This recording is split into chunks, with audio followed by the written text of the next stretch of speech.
Emergency preparedness. The one thing about scouting is that everything kind of builds off of each other.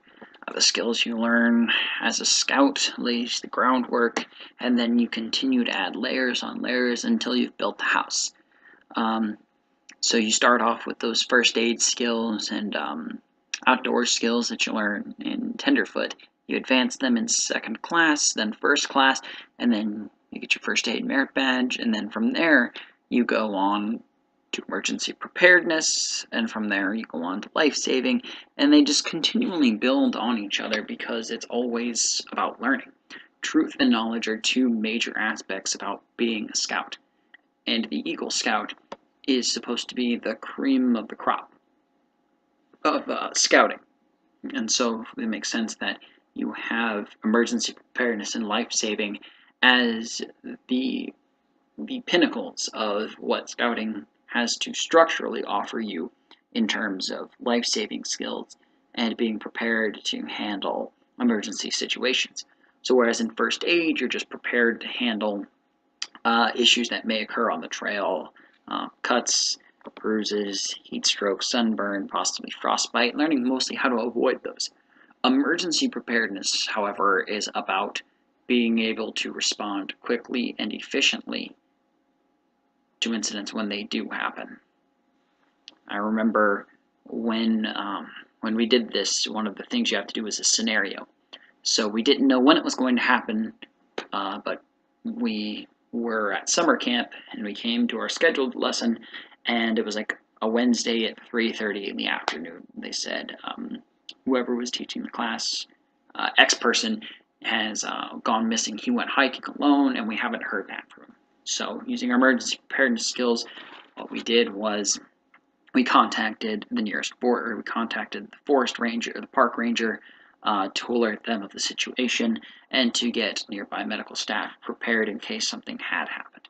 We devised radios and spread out into teams. We used our orienteering skills to then locate the area where he went hiking and then divide the area into groups for the groups that we had to go and search for this person.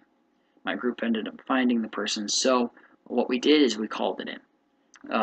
We told the people what had happened. We diagnosed the situation, made sure it was safe for us to approach, found out he had broken his leg. So it wasn't a life-threatening scenario, but it was a scenario that you may run across and be fairly common. Someone breaks their ankle or breaks their leg and can't walk, and they're stuck in the middle of the trail. Well, they added another aspect of the scenario that the people who are the medical staff of the park were not available at the time, and so the nearby hospital was going to have to send people, but they wouldn't be able to get back into the woods where we were. So what we had to do was we had to go back to our base camp and regroup. We kept 3 people there with water, food, flashlight, and the basics, and of course a radio, to make sure nothing worse occurred while we went back. We then used the supplies we had to build, what are they called? To build a stretcher. We tested it out on a couple people, and then we went and we did a group lift to bring the person onto the stretcher, and we carried him back to the base camp, where we applied a splint and prepared him for the medical team that would arrive. It was really interesting, the scenario, because one, we didn't know when it was going to happen or exactly what was happening, so there was some element of surprise there. However, you can practice these skills as much as possible, but there's always the instance where something happens and you freeze, or you don't remember what's going on, and that's something that we drill and we prepare for all these skills, and constantly on every board of review you have, these skills are brought up over and over again so that when the incident does happen, you're ready to respond.